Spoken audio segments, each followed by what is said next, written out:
चलिए chemistry in everyday life में अब नेक्स्ट वाला जो सेक्शन अपने को देखना है, अपन एक तो ड्रग्स का क्लासिफिकेशन देख लिया था। ठीक है, ड्रग्स क्या होते हैं हमने ये देख लिया था, है ना। अब हमको क्या देखना है, ड्रग टारगेट इंटरैक्शन देखना है ना। कि ड्रग्स जो होते हैं वो ह्यूमन बॉडी में एंटर करने के बाद, ठीक है, अपने टारगेट पर जाकर इंटरैक्शन किस टाइप से करते हैं। ठीक है, तो इसमें इसको समझने के पहले ना कौन सी चीज़ हम देखेंगे, तो हम बोलेंगे कि बायोलॉजिकल ओरिजिन के जो अलग अलग मैक्रोमोलिक्यूल्स होते हैं उनकी बॉडी में जो फंक्शनिंग होती है या बॉडी में उनके जो फंक्शंस होते हैं वो अलग अलग टाइप के होते हैं। ठीक है ना। जैसे बायोलॉजिकल ओरिजिन के जो मैक्रोमोलिक्यूल्स होते हैं कौन कौन से होते हैं, तो हम बोलते हैं जैसे प्रोटीन्स हैं या कार्बोहाइड्रेट्स हैं या लिपिड्स हैं या न्यूक्लिक एसिड्स हैं। ठीक है, तो ये क्या रहेंगे, these are macromolecules of biological origin. ठीक है, तो इनकी बॉडी में अलग अलग फंक्शंस होते हैं। ठीक है, इनका जो माल फंक्शनिंग होता है वही क्या होता है, दैट कॉजेज डिसीजेस। ठीक है, और उनमें फिर ड्रग्स का यूज हमको देखना है। तो पहले हम कौन सी चीज देखते हैं कि ये जो बायोलॉजिकल ओरिजिन के मैक्रोमोलिक्यूल्स होते हैं, है ना, ये क्या क्या फंक्शंस करते हैं। तो जैसे यदि हम प्रोटीन्स की बात करें तो ठीक है, तो हम बोलेंगे बॉडी में जो डिफरेंट बायोकेमिकल रिएक्शंस होती हैं, इन बायोकेमिकल रिएक्शंस को जो कैटेलाइज करते हैं, ठीक है, वो प्रोटीन्स ही होते हैं। ठीक है, वो जो बायो कैटलिस्ट होते हैं जो बायोकेमिकल प्रोसेसेस को कैटेलाइज करते हैं, ये क्या कहलाते हैं, they are enzymes. Enzymes bio catalyst होते हैं। ठीक है, और एंजाइम्स जो होते हैं इनका जो कंपोजिशन होता है, केमिकल कंपोजिशन, ये क्या होता है, दैट इज प्रोटीन। समझ आ गई बात ये। ठीक है, इसके बाद फिर जो कम्युनिकेशन होता है, ठीक है, तो वो किसके थ्रू होता है, तो हम बोलेंगे रिसेप्टर्स के थ्रू होता है। जो रिसेप्टर्स होते हैं बॉडी में वो भी क्या होते हैं, प्रोटीन ही होते हैं। समझ आ गई बात ये। ठीक है, इसके बाद फिर कौन सी चीज अपन बोलते हैं, तो हम बोलेंगे सेल मेम्ब्रेन के क्रॉस पोलर मॉलिक्यूल्स को कैरी करने का काम जो होता है वो भी प्रोटीन्स ही करते हैं, जिनको क्या कहा जाता है, कैरियर प्रोटीन्स कहा जाता है। ठीक है, तो हम कौन सी चीज बोलते हैं, बायोलॉजिकल ओरिजिन के जो मैक्रोमोलिक्यूल्स हैं, प्रोटीन्स हैं, इनकी बॉडी में अलग अलग फंक्शंस होते हैं, है ना, जो क्या हो सकते हैं, तो हम बोलेंगे बायोकेमिकल रिएक्शंस को कैटेलाइज करना इन फॉर्म ऑफ एंजाइम्स, या फिर कम्युनिकेशन एस्टेब्लिश करना है ना बॉडी के वेरियस पार्ट्स में, दैट इज थ्रू रिसेप्टर्स।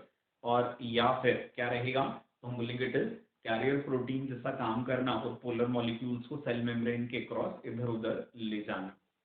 ठीक है, इसके बाद फिर दूसरे वाले जो ये होंगे मैक्रोमोलिक्यूल्स बायोलॉजिकल ओरिजिन के, कौन से होते हैं, दीज आर न्यूक्लिक एसिड्स। ठीक है, न्यूक्लिक एसिड्स में क्या होता है, तो हम बोलेंगे इनमें जेनेटिक इंफॉर्मेशन जो होती है वो कोड लैंग्वेज में लिखी हुई होती है ना। इनमें क्या रहेगा, तो हम बोलेंगे इनमें जेनेटिक इंफॉर्मेशन जो होती है वो कोड लैंग्वेज में लिखी हुई होती है। ठीक है, इसके बाद फिर कौन सी चीज अपन बोलते हैं कि जो लिपिड्स और कार्बोहाइड्रेट्स होते हैं, ये लिपिड्स और कार्बोहाइड्रेट्स क्या रहेंगे, तो हम बोलेंगे लिपिड्स एंड कार्बोहाइड्रेट्स जो होते हैं ये सेल मेम्ब्रेन के स्ट्रक्चरल पार्ट्स होते हैं। ठीक है, lipids and carbohydrates these are what, other macromolecules of biological origin. ठीक है, ये बायोलॉजिकल ओरिजिन के दूसरे मैक्रोमोलिक्यूल्स हैं, है ना, और ये क्या रहेंगे, तो हम बोलते हैं सेल मेम्ब्रेन के स्ट्रक्चरल पार्ट्स होते हैं ये। ठीक है, अब जो ड्रग टारगेट इंटरैक्शन होता है, इस ड्रग टारगेट इंटरैक्शन को है ना हम एंजाइम्स और रिसेप्टर्स के एग्जाम्पल से समझेंगे। ठीक है, अब पहले हम कौन सी वाली चीज देखेंगे इसमें, तो हम बोलेंगे एंजाइम्स एज ड्रग टारगेट्स।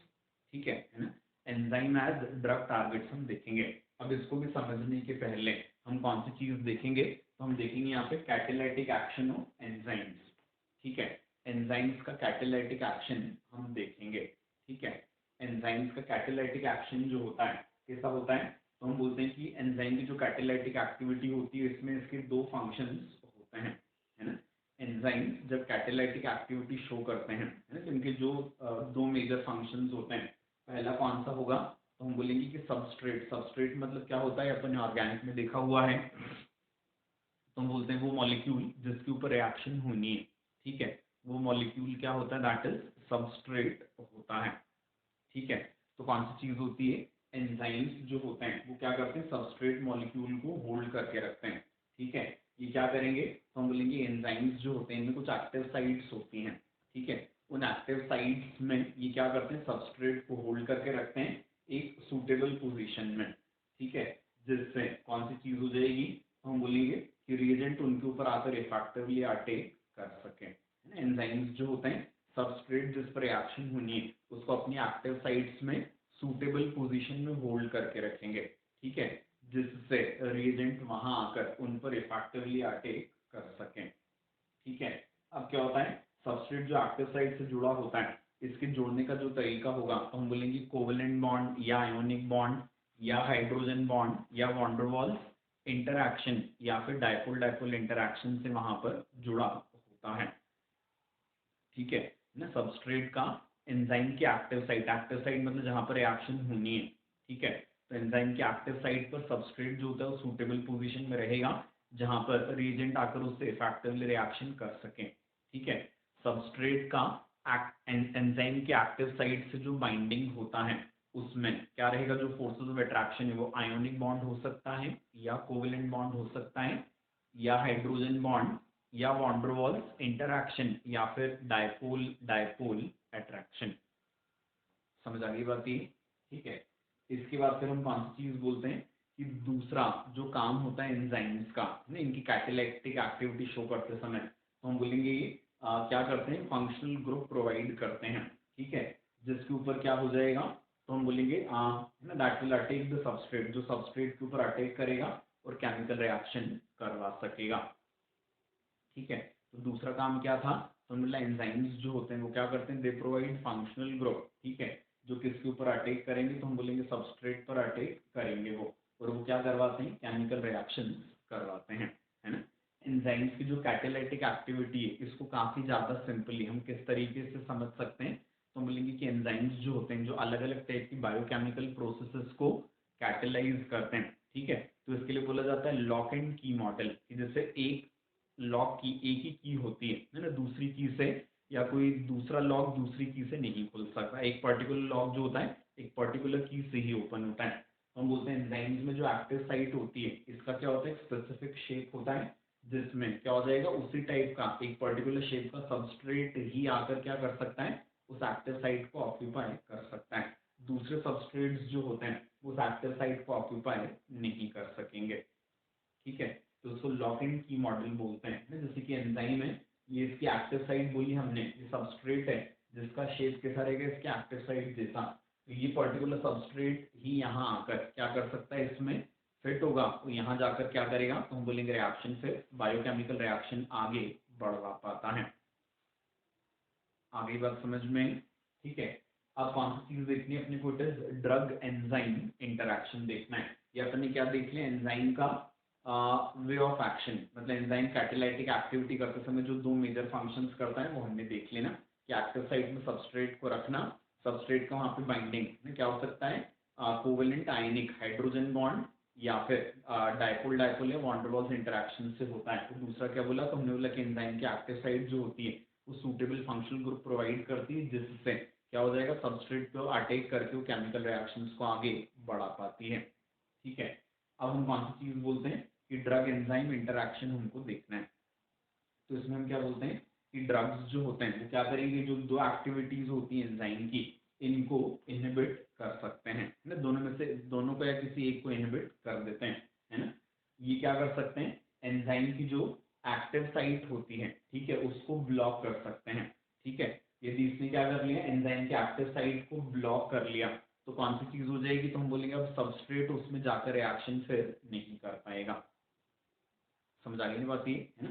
क्या बोला अपन ने कि ड्रग्स जो होते हैं वो क्या करेंगे, एंजाइम्स की जो दोनों अपन ने एक्टिविटीज मेंशन की इनको इनहिबिट कर सकते हैं। इनहिबिट करने का तरीका क्या होगा, तो हम बोलेंगे कि जो ड्रग्स हैं वो एंजाइम की एक्टिव साइट को ऑक्यूपाई करके, है ना, वो एंजाइम की एक्टिव साइट को ब्लॉक कर देती है जिसकी वजह से क्या हो जाएगा, सबस्ट्रेट उस साइट पर नहीं जा सकता क्योंकि ऑलरेडी ब्लॉक्ड है, तो क्या हो जाएगा, इस तरीके से वो बायोकेमिकल रिएक्शन रुक जाता है, ठीक है।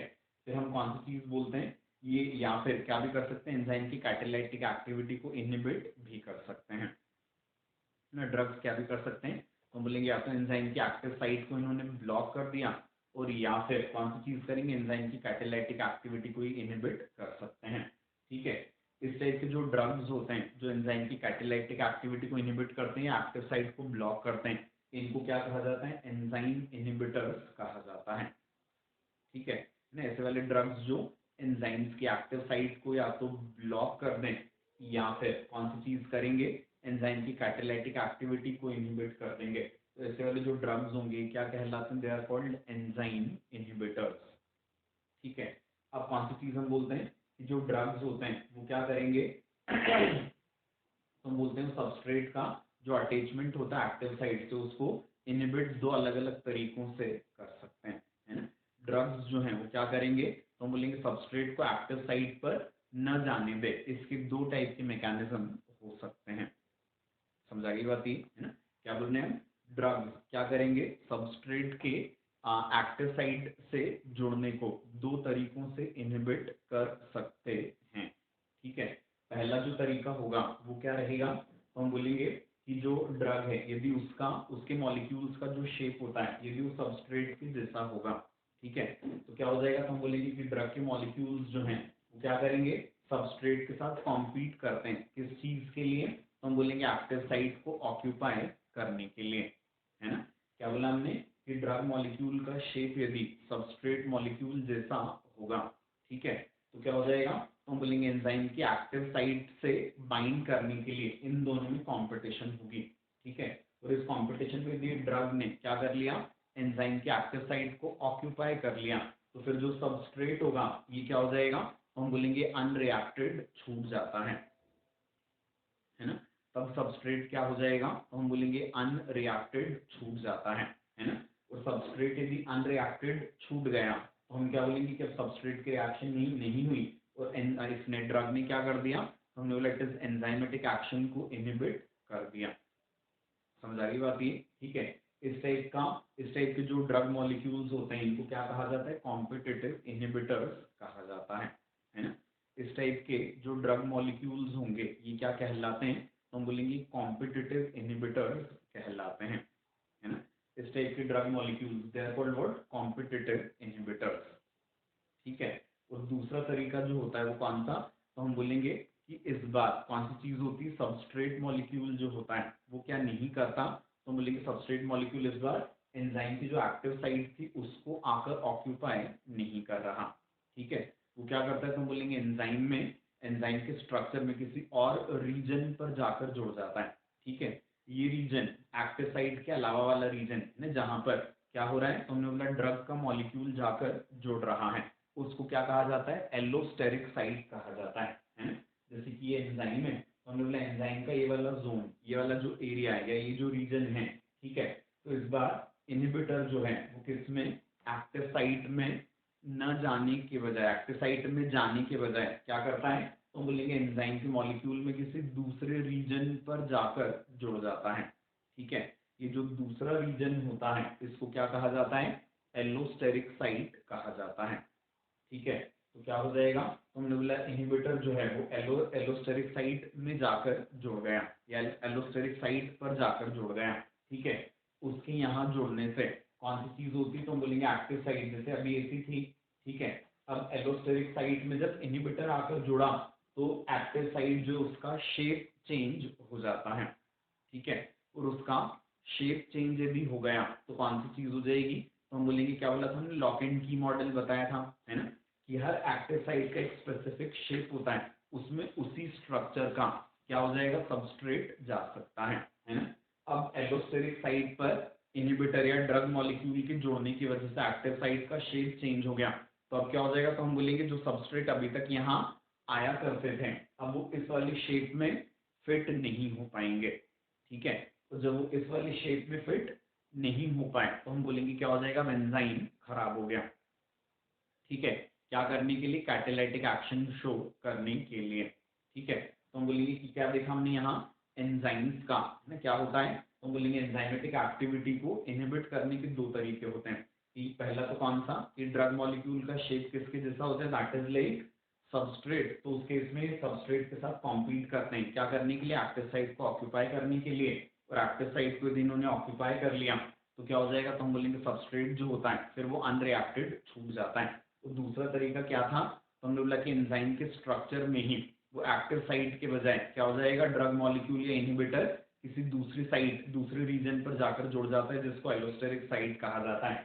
तो इनहिबिटर की या ड्रग के यहाँ जोड़ने से क्या हो जाएगा, एक्टिव साइट जो होती है उसका शेप चेंज हो जाता है। ठीक है, और एक्टिव साइट का शेप भी चेंज हुआ तो क्या हो जाएगा, तो हम बोलेंगे अब सबस्ट्रेट मॉलिक्यूल जो है वो क्या नहीं कर पाएगा, तो हम बोलेंगे वहां जाकर अब रिएक्शन नहीं कर सकते। तो इस तरीके से क्या हो जाएगा, एंजाइमेटिक एक्शन जो है वो इनहिबिट हो गया। समझा गई बात ये, है ना। अब क्या होता है, जैसे फर्स्ट वाले केस में कि ड्रग मॉलिक्यूल ने क्या किया था, यहाँ पे एक्टिव साइट को भी ऑक्यूपाई किया था। ठीक है, तो ड्रग मॉलिक्यूल और इसके ड्रग मॉलिक्यूल और एंजाइम की एक्टिव साइट में यदि कौन सी चीज हो गई, तो हमने बोला यदि बॉन्डिंग काफी ज्यादा स्ट्रॉन्ग है तो क्या हो जाएगा, तो हम बोलेंगे कोवेलेंट बॉन्ड के थ्रू यदि बाई चांस जुड़ा है और वो काफी स्ट्रॉन्ग है तो फिर क्या होगा, तो हम बोलेंगे जो ड्रग होता है अब वो एंजाइम को छोड़ नहीं पाता। ठीक है, तो तब ऐसे केस में क्या हो जाएगा, तो हम बोलेंगे एंजाइम जो होगा वो पर्टिकुलर अब that is no more useful. ठीक है, अब वो यूजफुल नहीं रहेगा तो क्या हो जाएगा, तो हम बोलेंगे बॉडी उसको डिग्रेड कर लेती है। ठीक है, वो क्या कर देगी, उसको एलिमिनेट कर देगी और उसकी जगह पर क्या हो जाएगा, तो हम बोलेंगे नया एंजाइम जो होता है वो रीजनरेट या क्या हो जाएगा, नया एंजाइम वहां बन जाता है। समझ आ गई बात ये, तो हम बोलेंगे कौन सी चीज हो सकती है, तो हम बोलेंगे कि ड्रग मॉलिक्यूल ये एंजाइम्स जो होते हैं, ठीक है, इनका परमानेंट डैमेज भी हो सकता है यदि कौन सी चीज है, तो हमने बोला यदि इन्होंने क्या कर लिया, ड्रग मॉलिक्यूल ने उनको परमानेंटली बाइंड कर लिया, तो ऐसे केसेस में फिर एंजाइम्स जो होते हैं they are no more useful, तो वो क्या हो जाते हैं, डीजेनरेट हो जाते हैं और उनकी जगह पर फिर क्या हो जाएगा, नए एंजाइम्स रीजेनरेट होंगे जो बॉडी की नॉर्मल फंक्शनिंग को कैरी आउट आगे बढ़वाएंगे थ्रू बायोकेमिकल प्रोसेसेस। समझ आ गई बात ये, है ना। तो कौन सी चीज देखी हमने यहाँ पर, तो हमने बोला यहाँ पर ये ड्रग टारगेट इंटरेक्शन में एक हमने देख लिया कौन सा वाला एंजाइम, तो उसमें पहले हमने क्या देखा, एंजाइम्स किस तरीके से काम करते हैं, उनके दो मेजर फंक्शन, और उसके बाद फिर हमने कौन सी चीज देखी कि एंजाइमेटिक एक्शन को इनहिबिट किस तरीके से किया जा सकता है ना। इसको फर्स्ट वाले तरीकों क्या बोला था हमने, इट इज कॉम्पिटिटिव इनहिबिटर, और दूसरा जो था वो क्या था, इनहिबिशन वाया एलोस्टेरिक साइट पर ड्रग्स का या इनहिबिटर्स का रिएक्शन। क्लियर है यहाँ तक अच्छे से, है ना। अब इसके आगे रिसेप्टर्स वाला जो अपन नेक्स्ट वाले सेक्शन में देखेंगे।